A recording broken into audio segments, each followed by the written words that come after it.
శ్రీకృష్ణ పరమాత్మ గీతాచార్యులు భగవద్గీత విషాదంలో పడ్డ అర్జునునికి చెబుతున్నాడు.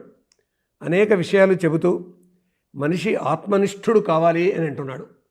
అని అంటే భౌతికమైనటువంటి దృష్టితో కాకుండా నీ ఆత్మను పరమాత్మ వైపు తీసుకుని వెళ్ళాలి అనేటటువంటి విషయాలు బోధిస్తున్నాడు. సుఖాలు కోరుకునేటటువంటి మనస్సు పరిపరి విధాలా పరిగెత్తుతుంది. అందుకొరకు మనస్సు ఇంద్రియాలను ప్రేరేపిస్తుంది. కళ్ళు ఇవి చూద్దామంటాయి, చెవులు ఇవి విందామంటాయి. కాబట్టి వాటి వైపు పరిగెత్తుతుంది ఈ శరీరం. అలా పరిగెత్తింపజేస్తున్నది మనస్సు. అందుకే మనిషి ఏం కావాలి అని అంటే యోగ సన్యస్త కర్మాణం జ్ఞాన సంచిన్న సంశయం ఆత్మవంతన్న కర్మాణి నిబధ్నంతి ధనంజయ. కర్మ నిష్కాముండు తానై యోగి అయితే జ్ఞానభేదిత సంశయుండగు ఆత్మనిష్ఠుని కర్మలను బంధించజాలవు. తాను అనేక కర్మలు చేస్తాడు. చేసినటువంటి కర్మల వల్ల వాటితో బంధింపబడతాడు. నేను ఈ పని చేశాను కాబట్టి ఇది నాది, ఈ ఫలితం నాది అని. ఇప్పుడు పొయ్యి మీదనే వంట చేశాం. చేసిన నేను చేశాను కాబట్టి నేనే తింటా అంటే ఆ వంటతోటి మనం బంధింపబడ్డాం. కానీ ఇది నా కొరకు కాదు, 10 మంది కొరకు అనేటటువంటి, 10 మందిలో నేను ఒకడిని అనేటటువంటి భావన ఉంటే బంధనం అనేది ఉండదు. కాకపోయినట్టయితే కర్మ ఫలితాలలో మనిషి బంధింపబడతాడు. అందుకొరకే ఒక ధనవంతుడు కానీ, ఒక బలవంతుడు కానీ, ఒక విద్యావంతుడు కానీ, ఒక సౌందర్యవంతుడు కానీ వీటినే పెంచుకోవాలనుకుంటే, ధనం సౌందర్యం వీటిని పెంచుకోవాలనుకుంటే వాటితో బంధింపబడతాడు. కానీ అట్లా కాకుండా కర్మల బంధం నుంచి కాకుండా బయటపడాలి మానవుడు అంటాడు. అజ్ఞానం పోవాలి, శ్రద్ధ కలగాలి అని జ్ఞానయోగంలోని చివరి శ్లోకంలో ఎంత గొప్పగా ఒక మాట చెప్తాడంటే కృష్ణ పరమాత్మ,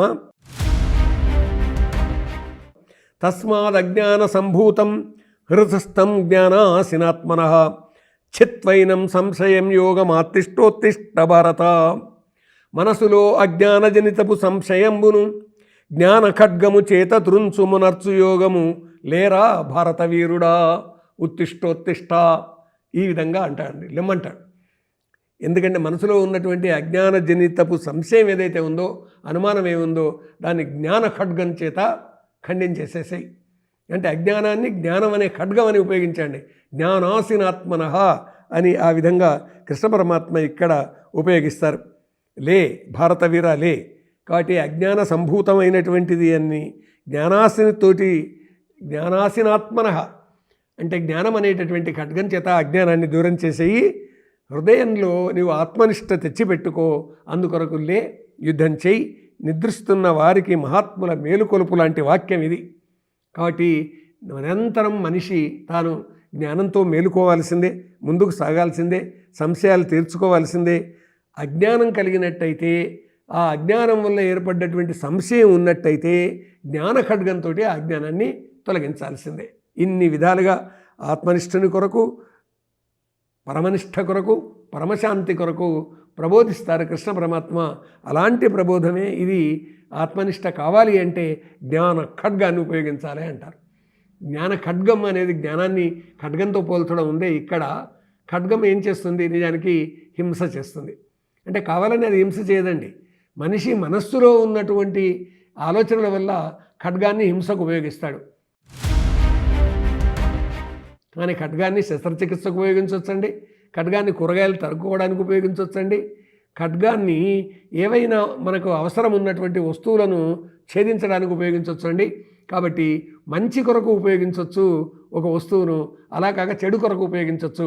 కాబట్టి మంచి కొరకే ఉపయోగించాలి, మంచినే నిర్మాణం చేయాలి.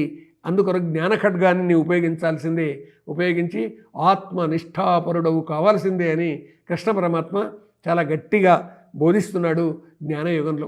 కాబట్టి జ్ఞానాన్ని బోధిస్తూ బోధిస్తూ బోధిస్తూ ఎన్ని విషయాలు చెప్పాడు అని అంటే జ్ఞానమయం శరీరం కావాలి అనేటటువంటి విధంగా. ఈ విశ్వమంతటా జ్ఞానం ఉంది. ఆకాశంలో, భూమిలో, నీటిలో, నిప్పులో అంతటా జ్ఞానం ఉంది. ఆ జ్ఞానాన్ని మనిషి తెలుసుకోవాలి, తన అజ్ఞాన్ని దూరం చేసుకోవాలి. ఈ జ్ఞానం చేత తాను తన సంశయాల్ని దూరం చేసుకోవాలి, పరమశాంతిని పొందాలి. అలా పరమశాంతిని పొందడం కొరకు జ్ఞాన ఖడ్గాన్ని ఉపయోగించాలి అని ప్రయోగిస్తున్నాడు కృష్ణ పరమాత్మ. నిజానికి ఎదురుగా ఉన్నది అధార్మికులైనటువంటి కౌరవులు. అధార్మికులైనటువంటి కౌరవులు కొరకు ఈ ధర్మ కర్మ చేసేటటువంటి అర్జునుడిని సంసిద్ధం చేస్తున్నాడు. విషాదంలో పడరాదు, నీ ధర్మకర్మ నీవు చెయ్యి అని చెబుతూ దానికి అజ్ఞానాన్ని దూరం చేయడం కొరకు జ్ఞాన ఖడ్గాన్ని ఉపయోగించమన్నారు. ఆత్మనిష్ఠునిగా ఉండి నీవు ముందుకు నడవమని చెప్తున్నాడు. ఇంత గొప్పగా గీతాచార్యులు ప్రబోధించినటువంటి ఈ వాక్యాలన్నింటినీ మనం మన జీవితంలోకి ఏ సందర్భంలో ఎట్లా ఉపయోగించుకోవాలనేది అలాగా సందర్భాన్ని బట్టి ఉపయోగించుకుందామండి.